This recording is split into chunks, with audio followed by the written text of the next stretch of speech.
هدي بس كده عشان اعلانات. اعلانات يا ابني؟ احنا واخدين 3 مليار دلوقتي، انا ناسي برضه عشان ما نعملش اعلان لحد سبونسر. يبقى انت عايز تاب سيل وتاخد فلوس اكتر من ال 3 مليار دول هنعمل اللي ايه انت طيب؟ فلوس شهرة مال. بغض النظر، خلينا بس نشوف دلوقتي احنا كنا متفقين هنتكلم على ايه بقى النهارده. المفروض ان احنا هنتكلم عن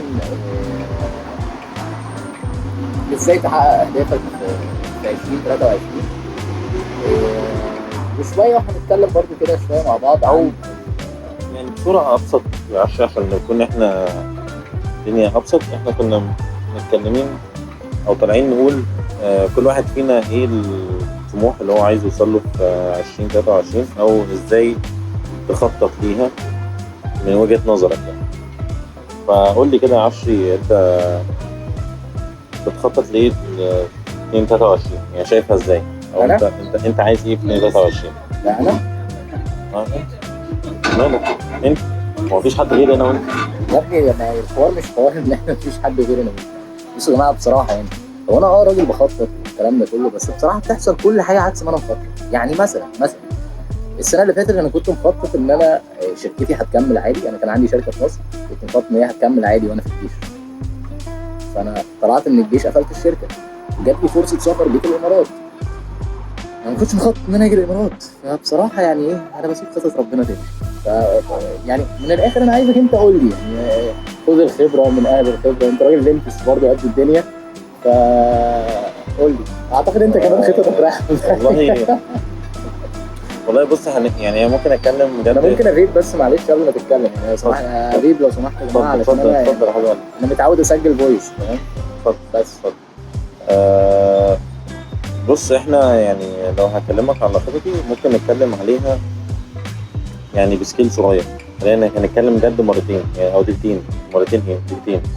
عشان برضو اول فلوج فانت هتلاقيني برضو بعلق شويه. انا عايز اعرف افضل باصص لحد امتى، عشان انت قلت بص انا بصيت يعني قول لي ارجع بقى. لا خليك هنا. ابص هنا ماشي. ف يعني انا كهشام عندي كذا جول. اولهم انا هرجع التمرين قريب. انا كان عندي اصابه، وطبعا يعني مش اصابه بس، انا برضو كنت بستهبل شويه في موضوع الاكل نيوتريشن وبتاع، فالموضوع وسع مني جامد. احنا يا جماعه استنوا عوده قويه، فورمه قويه. لو حابين ان انا اشارك معاكم يومياتي وازاي تمريني واكلي وبتاع، انا معاكم. انا حابب. انا بس مستني بس ايه تعليقاتكم في على الكومنتس لو انتوا حابين ان انا اشارككم تمريني ويومي وكده. برضو هسيب الانستجرام بتاعي تحت، دايما هحط عليه شويه ريلز وشويه ستوريز ممكن تعرفوا عليها امتى احنا هننزل برضو البودكاست بتاعتنا والبلوجز بتاعتنا يعني. كده اقتنعت ان احنا هننزل فلوجز خلاص؟ ما الصبح احنا بتوع بودكاست بس ما هو احنا ماشيين كويس. احنا المفروض على فكره يا جماعه احنا واخدين فلوس برضو من ستاربكس تمام. ستاربكس عشان احنا قاعدين دلوقتي في ستاربكس وبنشرب بيبسي من كيبسي تمام. طبعا انتوا فاهمين اللي بيحصل. احنا غلاب يا ابني. احنا واخدين فلوس كتير قوي النهارده. كحيان يا محمد كتير قوي. انت كحيان يا محمد. استنى. المهم يا جماعه هنرجع برضو موضوعنا. انا شايف ان انت محتاج يعني خططك تحط خطط صغيره.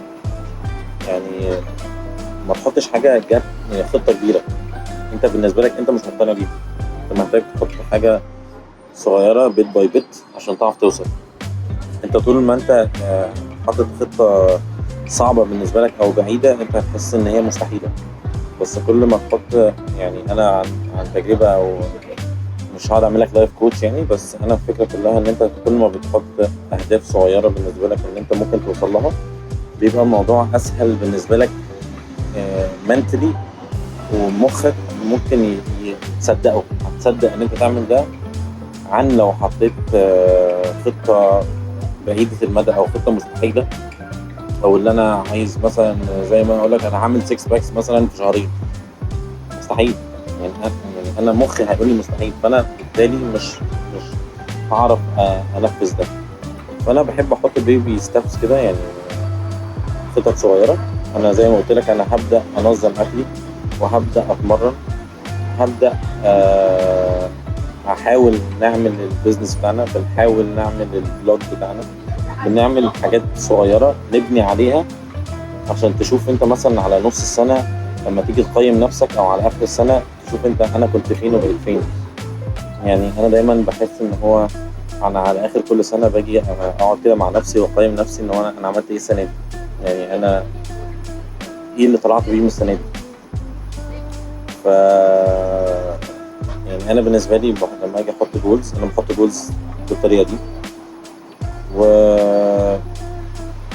زي ما احنا كنا بنقول، يعني انا لو انا مثلا برضه احنا نسينا نقول كده، لو انا مثلا اقول كلمه او كلمه صغيره عن 2022. 2022 بالنسبه لي كانت سنه غريبه جدا، فيها ابس وداونز غريبه، مش متوقعه. يعني بجد يعني ربنا ليك حكمه في كل حاجه. انا في يوم وليله كنت في السعوديه، في يوم وليله نزلت مصر اجازه، في يوم وليله رجعت السعوديه، في يوم وليله بقيت في دبي. بجد في ناس كتير قوي ساعدوني. يعني مش عايز الموضوع يبقى كليشيه وتشيزي قوي، بس فعلا في ناس، يعني طبعا اهلي وامي واخواتي وكل الناس دي، طبعا مش عايز اللي هو الموضوع كليشيه قوي، بس هم فعلا وقفوا معايا في الفتره دي عشان كانت فتره مش سهله، وهي ستيل لسه مش سهله. بس احنا يعني زي ما بقول لك هي بناخدها ستيب باي ستيب. يعني انا لما اجي ابص مثلا من شهرين ورا، لا من شهرين ورا كنت حاسس ان انا الدنيا مستحيله، انا كنت خلاص راجع مصر. يعني انا كنت وصلت لمرحله ان انا قلت لنفسي انا خلاص، يعني ما ينفعش تكمل في اللي انت السكه اللي انت ماشي فيها دي غلط، يعني ارجع مصر خلاص. بس لقيت نفسي قلت حطيت لنفسي سوري تايم لاين. يعني دي قلت لنفسي احنا كنا مثلا في شهر 8 انا فاكر، انا قلت لنفسي ان قدامي اخري الشهر ده. سوري يا جماعه. تخيل انا لو تحيت وانت بتتكلم. صح هم هيسمعوك صح مش هيسمعوك. انا دلوقتي بتكلم بجد، خليني اخلص بس خمس دقايق جد بتوعي. ف كده انت قلت لي 5 دقايق يعني 7 دقايق ونص. احنا هنضرب بعض. انا كنت بقول ايه؟ فصلتني، طلعتني من الجد. انا كنت في مود دلوقتي، دخلت في مود خلاص. احنا كنا واصلين للحته او الجزئيه. وانا بجد عايزه قبل بس ما اخلص، بس قبل يعني اخلص بس سنه 22 اخلصها بس في دقيقتين. عايز في ناس كده محتاجه اشكرهم في حياتي. قبل ما اجي هنا ساعدوني، والناس اللي جيت لما جيت هنا برضه ساعدوني. من ضمنهم اهلي طبعا، ده مفيش نقاش. اول ما جيت هنا كان واحد صاحبي كان اسمه مروان بصراحه وقف معايا، وواحد صاحبي اسمه عبد الرحمن شمس. الولد ده يعني ده صاحب المدرسه بجد، يعني وقف معايا حبه حلوين. وطبعا انت عارف برضه كانت صدفه لذيذه، يعني اللي احنا بنعمله ده يعني فاهم، معرفش جه منين، بس دي كانت ده قدر، ده مكتوب حصل. يا جماعه بجد انا هاكد مره ثانيه ان احنا قابلنا صدفه غريبه بحته، وكانت من احسن الصدف اللي حصلت لي في حياتي. يمكن احسن من صدفه وداني. يعني انا خلقت لقيت وداني كده ف يعني معذروني. انا بحب اسف على نفسي عشان انا عارف هلاقي كومنتات كتير بتقول ودانك مش عارف. وداني خلقت ربنا، اعترض. انت هتفتح قصه بس خلاص. بالنسبه لي سنه 2022 كانت غريبه، يعني مش عارف لها. يعني شويه كانت ماشيه كويس قوي، وشويه ماشيه وحش قوي، وشويه ماشيه انت مش عارف احنا ماشيينها ازاي، ماشيه بركه كده فاهم، بركه دعاء الوالدين فاهم، دعاء ام الواحد فاهم. انا مش عارف ايه اللي كان هيحصل. فهو احنا اخر يوم فيها احنا تقريبا احنا بالظبط الساعه 9، فده كان اخر حاجه نقولها او نسجلها النهارده. فانت قول لي بقى، انت كده برضو سنتك كده خلصت على ايه؟ تقرفناش يا ريت ما تقرفناش. طب اعمل ايه طيب؟ كحه هعمل ايه؟ لا والله ما تقرفناش والله. انا لو بايدي مش هعمل. انا ببيض وانت عارف انا صدري ضعيف. الراجل كان بيلعب كوره ورياضي ومش عارف ايه، بدا يبيض فباظ. لازم يكح عادي. قول لي بقى قول لي انت لخصت 2022 عندك في كلمتين قبل ما نخش على الاهداف عشان الناس ما تتوهش مننا. 2022 في كلمتين وبعدين نبدا نتكلم عن الاهداف. طيب لو انا فهمت صح يعني الكلام اللي هو بيقوله، انا 2022 كانت غريبه شويتين، والمفروض ان هي ما يبقاش فيها اهداف اصلا، لان انا كنت راجل في 2022 في جيش. تمام، انا كبير شويه ودخلت الجيش متاخر خالص، ربنا رزقني كده، اعمل ايه يعني. المهم يعني ما كانش المفروض ان انا احط اهداف في حياتي انا في الجيش كاي بني ادم عادي بيدخل الجيش يعني. لكن انا اصريت ان انا هكون حد مختلف تماما. كان عندي شركه صغيره اسمها كرافت، ما اعرفش انت تعرفوها ولا لا، اكيد ما تعرفوهاش. في الاريا بتاعت الماركتنج، يعني سبيشالي في الماركتنج يعني. للاسف قدرت في بدايه جيشي ان انا احقق نتائج كويسه واعمل الجراف ستارت اللي انا كنت راسمه لنفسي، وجبت كلاينتس كتير والتيم كان مستقر والدنيا كانت تمام، كل حاجه حلوه. يشاء القدر بقى ان انا يحصل لي حاجه اسمها مشروع، ويجي تفتيش عندنا في الوحده وحاجات كده، فكل اللي موجودين في الوحده القوه كامله بتاعت الوحده 100% تبقى موجوده. فضلنا قاعدين كلنا مده من الزمن طويله مش قصيره، واو طلعت لقيت الشركه خربت موت، مش موجوده. يعني لقيت العملاء راحت، ولقيت الموظفين قابضين معاك. يعني هو البروجكت باظت، يعني البروجكت انا بعمل الفيب ده فما اتعملش تمام، فاللي طالب مني الفيب ده بيديني فلوس عشان اعمل له الفيب ده، عشان اجيب الخامات واعملها له كده يعني. فانا جبت شويه صنايعيه يعملوا الفيب، مهندسين بقى ومش عارف ايه الكلام ده. فالمهندسين اللي جم يعملوا الفيب ما عملوليش الفيب اصلا، وانا كمان اشتريت الماتيريال تمام. فانا دفعت فين؟ دفعت في الماتيريال بتاعت الفيب، ودفعت للمهندسين والعمال اللي بيساعدوا المهندسين، والبيزنس ديفلوبر او السيلز اللي راح جاب الكلاينت اللي عايز يعمل الفيب. حلو كده. وبعد كده كل ده بيخلص، مفيش فيب طلع. فايه اللي حصل؟ كل اللي انا كنت اخده المفروض يترد لمين؟ للي عايز نعمل الفيب. طب والخامات؟ ارميها. فلقيت نفسي مديون، والمهندسين عمروا. الدنيا جميله فالحمد لله يعني، بغض النظر عن كل ده. فكانت 22 بالنسبه لي كارثيه لحد شهر 9. ده كان حاجه يعني، شهر 9 ده كان حاجه كويسه قوي. بدايه 9 ان انا خلصت جيشي وطالع بقى للحياه الملكيه او المدنيه، ودي كانت حاجه حلوه جدا. وطلعت لقيت نفسي بخلص ورقي عشان اسافر دبي. طبعا في ناس وقفت معايا جدا جدا جدا عشان خطوه ان انا اجي دبي اصلا، يعني في ناس ساعدتني. الحمد لله كأبتني يعني، حسيت ان المفروض ما سالكش السؤال شبه ده. بص انا كنت متاكد جدا حزين.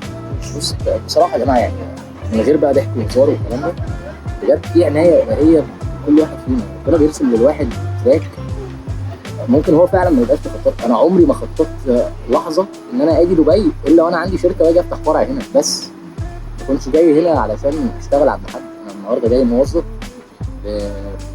عادي، شغال في نفس المجال، راجل ماركتنج مانجر والكلام ده كله، بس مش شركتي تمام. دي ما كانتش خطتي خالص، ما كنتش ناوي اجي السنه دي يعني. انا كنت المفروض حاجه كمان 3 سنين عشان افتح فرع. هو ربنا شاء واراد ان انا امشي في التراك ده. فانا كان كل اللي عليا ان انا اعمل اللي هشام قال، ان انا اجزأ او ابسط الستيبس بتاعتي واشوف انا محتاج اعمل ايه دلوقتي حالا. يعني من الاخر ما كنتش بفكر في بكره، انا كنت بفكر في اليوم اللي انا عايزه او في الخطوه اللي جايه على طول، بس ماليش دعوه بالخطوه اللي بعدها. يعني هناخد مثال بسيط. انا جاي دبي هشتغل ايه؟ هشتغل ماركتنج مانجر. انا عليا شويه ريسبونسبيلتيز معينه، المفروض يبقى عندي في ريكويرمنتس تبقى موجوده عندنا تمام، سكيلز معينه تبقى موجوده عندي. فانا قعدت اطور السكيلز دي علشان لما اجي هنا الناس اللي انا جاي لهم يقولوا عليا شاطر تمام. ما فكرتش ابدا انا هسافر الناس هتشوفني شاطر ولا خايب، هترجعني مصر ولا هتعمل لي اقامه. ما فكرتش ده. انا كل فكرت في حاجه واحده بس، لازم ابقى شاطر بس. فحته الاهداف انا بحب احط اهداف كلها، بس تاكدت من يعني حط الخطوه اللي جايه. بس دايما ارسم خطوتك اللي جايه ما ترسمش اللي بعد اللي جاي. دي النصيحه الاولى والاخيره. دي عامة حقيقة، عشان احنا دايما بتحس ان انت يعني مستعجل توصل للهدف واولهم انا، يعني انا مثلا او دايما لما بحط الهدف قدامي واحس ان هو بعيد او احس ان هو كبير بعطل، يعني بحس ان انا حاسس ان هو مستحيل، بحيث ان انا لو جزأته، لو قلت انا هعمل كذا كذا كذا كذا كذا عشان اوصل، هيبقى الموضوع منطقي ليك قبل ما يعني منطقي لمخك، وهتلاقي كل ما انت بتخلص حته هتلاقي نفسك انك لا، انا الموضوع ممكن مش مستحيل. يعني في الاول انا دايما لما قبل ما اجي هنا انا كان دايما نفسي اجي دبي. انا كنت بفكر ان هو انا هاجي، طب ازاي هشتغل، طب ازاي هعمل، طب ازاي هسوي. فلغايه ما جيت هنا وبدات افكر زي ما انت بتقول، انا الشهر ده المطالب مني ان انا مثلا هدور على الشغلانه الفلانيه. طب بعد كده في الاول انا كنت فكرت انا لازم اظبط السي في بتاعي عشان السي في بتاعي هو اللي هيجيب لي الشغل. فقعدت ظبطت السي في بتاعي وقعدت مثلا فيها بتاع 2-3 بس بظبط السي في بتاعي كويس قوي، واظبط لينكد ان واظبط انديد واظبط كل الكلام اللي احنا كنا بنقول عليه البودكاست اللي فات، سوري، عشان هو ده اللي هيجيب لي الشغل. فلما قعدت وفهمت ان انا لازم اظبط ده، حسيت ان لا، الموضوع ممكن. فده خلاني اقعد مع في انترفيو 2 و3. فلغايه ما حسيت لا، انا فعلا ممكن اشتغل. اي نعم الدنيا ما كانتش اسهل حاجه، بس في الاخر عرفت اوصل اللي انا عايزه. حسيت لا، هو يعني عشان كده حسيت ان انا كنت غلطان في الاول، عشان كنت حاطط هدفي وانا حاسس ان هو مستحيل، ما حطيتش ازاي اوصل لده. لازم تبقى انت عايز تحط يعني هدفك موجود، بس تحط احلام، يعني ايه، تجزأ خطوات ازاي هتوصل لها عشان تبقى الموضوع اسهل بالنسبه لك او واقعي لمخك. فاهم قصدي؟ بس قول لنا كده، انت نفسك 2023 توصل لإيه؟ يعني ايه اللي في دماغك، او ايه اللي نفسك تحققه هنا، او انت حتى لو جزء بسيط. بص، انا مش هقول لك انا 2023 نفسي اوصل لايه، انا هقول لك انا الخطوه اللي جايه اللي انا لازم اعملها في 2023 هي ايه. تمام؟ طبعا هي خطوه، يعني مثلا انت بتبقى ماشي في طريق، بس هو فيه كذا حاجه انت لازم تعملها في نفس الخطوه. يعني مثلا انا بعد ما اطلع الاقامه بتاعتي، مثلا انا راجل اشتغلت هنا وطلعت الاقامه، خلاص انا شغال. فايه الخطوه اللي بعد دي؟ اللايف، يعني مش عارف اقولها، بس في الحياه الشخصيه او البيرسونال لايف بتاعتي، المفروض ان انا في دبي كراجل عايش في دبي لازم يبقى عندي عربيه. ده هيستوجب مني ان انا اطلع رخصه، عشان لازم ابقى بسوق، لان ده الفيرست يير اكسبيرينس اللي بتطلب منك في اي شغلانه انت بتروحها.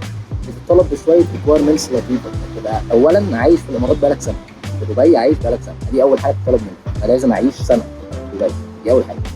تاني حاجه لازم يكون معاك عربيه، ولو ما معكش عربيه فانت معاك رخصه، يعني فاهمين؟ دي حاجه مهمه جدا جدا عشان تجيب تشانس انك تابجريد اصلا لو انت اصلا ممكن ما تتقبلش في الوظيفه عشان انت معكش رخصه. وده حصل معاك انت شخصيا لما كنت بتقدم على كميديكال ريب.